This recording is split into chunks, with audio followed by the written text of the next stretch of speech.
प्रबुद्धजन हैं, सभी जानते हैं। ये बहुत खुशी की बात है और जैसे डॉक्टर प्रीति ने बताया, डॉक्टर अनुराधा ने बताया, लेकिन इसके बावजूद जैसे अभी डॉक्टर नितिन बता रहे थे कि आज भी हमें ये दिन क्यों मनाना पड़ रहा है, ये एनालाइज करने की बात है। हर साल हम ये दिन मनाते हैं, फिर वो साल भर यूं ही निकल जाता है, लेकिन इस दिन हमें ये एवरी ईयर एनालाइज करना चाहिए कि पिछले साल हमने क्या सोचा था, क्या हमने एक डिटर्मिनेशन लिया था, क्या चैलेंजेस दिए थे और उनको पिछले साल में हम कितना ओवरकम कर पाए। I think that should be the purpose of this women's day. और अगर हमने पिछले साल के बाद इस साल में किसी दो महिलाओं को एम्पावर कर दिया, not at only our work place but in the surroundings, so that will be the true meaning of women empowerment. So मेरे लिए मतलब यहाँ पे आप लोग ऑफिस में रहते हैं, 9 to 5 जॉब है और मतलब बहुत कम लोगों से आपको उनकी मुश्किलों को शायद जानना मिलता होगा, बट क्योंकि मैं फील्ड में रहती हूँ और कुछ सालों से बहुत सारी चीज़ें देखने के बाद मुझे लगा कि यहाँ पे बहुत ज़रूरत है, तो मैंने एक कोशिश करी कि जो भी लड़कियाँ जैसे कॉलेज है यहाँ पे, वहाँ पे काउंसलिंग के लिए जाती थी, तो उस बेचारी को पढ़ना भारी हो रहा था रोज आना, क्योंकि उसके पेरेंट्स उसको सपोर्ट नहीं कर रहे थे। वो कहते थे अगर कुछ भी प्रॉब्लम रास्ते में है तो तुम घर बैठ जाओ। तो ये चीज़ें देख के मुझे लगा कि नहीं, बहुत ज़रूरत है, डोमेस्टिक वायलेंस के लिए भी घरों में कोई आवाज़ नहीं उठाई जाती। तो इसलिए मैं सब जो जेंट्स यहाँ पे बैठे उनको भी कहूँगी कि घरों में आपकी भाभी के साथ या आपके फ्रेंड्स के साथ, इवन आपको बहुत ज़्यादा बाहर जाने की जरूरत नहीं, हमारी मेट्स के साथ कितना कुछ होता है। सो विमेन एम्पावरमेंट इज मेरे लिए ये है कि it is something which every women should experience, which every women should feel, not only the working women, not the हाउसवाइफ्स, जो हमारे जो घरों में काम करती हैं, जो और लोग हैं जो पढ़े लिखे नहीं हैं, वो भी अगर हमारे साथ रहने से if they feel empowered, that is the real purpose of this Women Day. This is my request, or this is what I have actually felt. So just as Dr. Anuradha said कि job definitely financial security होने से बहुत confidence आता है, और आपको पता है कि अगर आपको कोई सपोर्ट नहीं करेगा, बहुत सारी जो औरतें हैं वो इसलिए मार खाती है कि चलो मैं कहाँ जाऊंगी क्योंकि मेरे पेरेंट्स सपोर्ट नहीं करेंगे, या मेरे बच्चे हैं तो मैं उनको कैसे पालूंगी।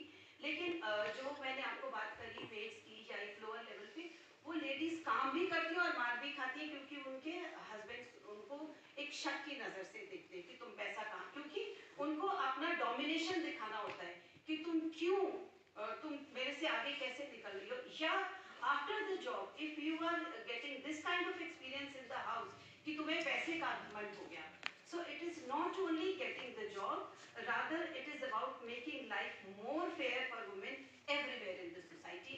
Maybe it is the office, maybe it is on the roadside, or maybe it is your own home. So you have to take the stand. Just as she said, crying is not the solution. You have to challenge yourself. जैसे कि ये इस साल का theme भी है, तो कोई भी नई चीज करनी होती है, चैलेंज तो करना पड़ेगा, और चैलेंज करने के लिए हमारे अंदर करेज होना चाहिए।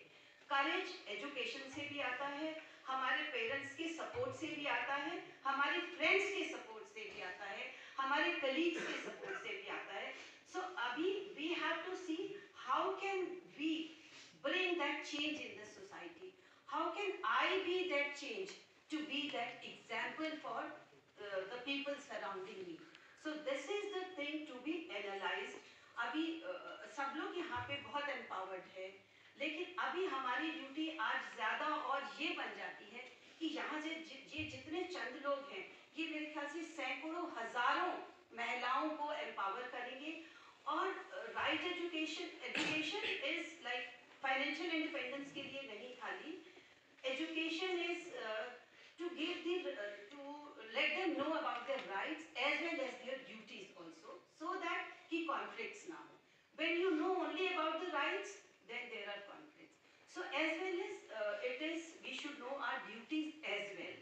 और उसके बाद जो है जो गर्ल्स के साथ साथ it is educating main also for the right thing, क्योंकि हम घरों में भी बहुत जगह देखा है, पता नहीं आप लोगों के यहाँ कभी ऐसा हुआ या नहीं हुआ कि लड़कियों की तरह मत रोइए बॉयज के लिए। सो जाने अनजाने हम कहीं उनके दिमाग